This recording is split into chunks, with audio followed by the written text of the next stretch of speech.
नमस्कार दोस्तों, स्वागत है आप सभी का आपके अपने YouTube चैनल आज स्टडी ऑफिशियल पर। दोस्तों, आज हम एक बेहद संवेदनशील और ज्वलंत मुद्दे पर चर्चा करने वाले हैं। पंजाब और हरियाणा की खनौरी सीमा पर किसान नेता जगजीत सिंह डल्लेवाल पिछले कई दिनों से अनिश्चितकालीन भूख हड़ताल पर हैं। उनकी हालत अब गंभीर हो चुकी है, लेकिन इस मुद्दे पर केंद्र सरकार और किसान नेताओं के बीच अब तक कोई उच्च स्तरीय वार्ता नहीं हुई है।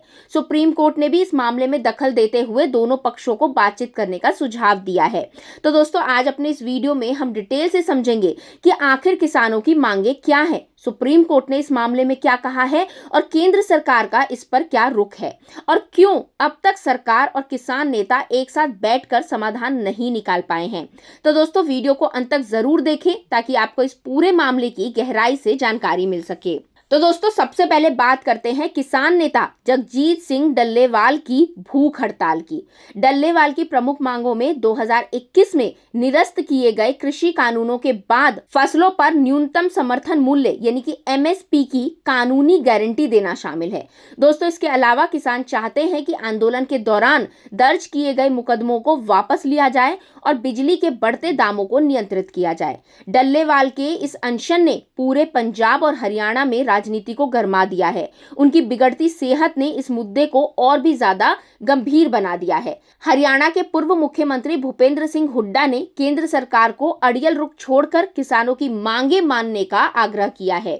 चलिए अब बात करते हैं सुप्रीम कोर्ट के रुख की। तो हाल ही में दोस्तों, जस्टिस सूर्यकांत और जस्टिस उज्जवल भुइया की पीठ ने केंद्र सरकार से पूछा कि वह क्यों ये बयान नहीं दे सकती कि वह किसानों की वास्तविक मांगों पर विचार करने को तैयार है। दोस्तों, कोर्ट ने सॉलिसिटर जनरल तुषार मेहता से किसानों की शिकायतों पर चर्चा करने के लिए सरकार की मंशा स्पष्ट करने को कहा। हालांकि मेहता ने कहा कि सरकार हर किसान के प्रति चिंतित है, लेकिन अभी वह खुद को डल्लेवाल की सेहत तक सीमित रखना चाहते हैं। ये बयान सरकार की ओर से टाल मटोल भरे रवैये को दर्शाता है। अब यहाँ सवाल उठता है दोस्तों कि केंद्र सरकार इस मामले में इतनी निष्क्रिय क्यों नजर आ रही है। तो केंद्रीय कृषि मंत्री शिवराज सिंह चौहान ने हाल ही में कहा कि सुप्रीम कोर्ट जो भी निर्देश देगा सरकार उसका पालन करेगी। लेकिन दोस्तों, यहाँ ध्यान देने वाली बात यह है कि मोदी सरकार 3.0 में किसानों के साथ बातचीत का रुख पहले की तुलना में बदला हुआ नजर आता है। मोदी सरकार 2.0 में किसानों के साथ कई दौर की बातचीत हुई थी, लेकिन दोस्तों, क्या ये संभव है कि पिछले आंदोलन के अनुभव के कारण सरकार इस बार पीछे हट रही हो। मोदी सरकार के दूसरे कार्यकाल में जब किसानों ने कृषि कानूनों के खिलाफ आंदोलन किया था तो 11 दौर की वार्ता के बाद भी कोई समाधान नहीं निकला था।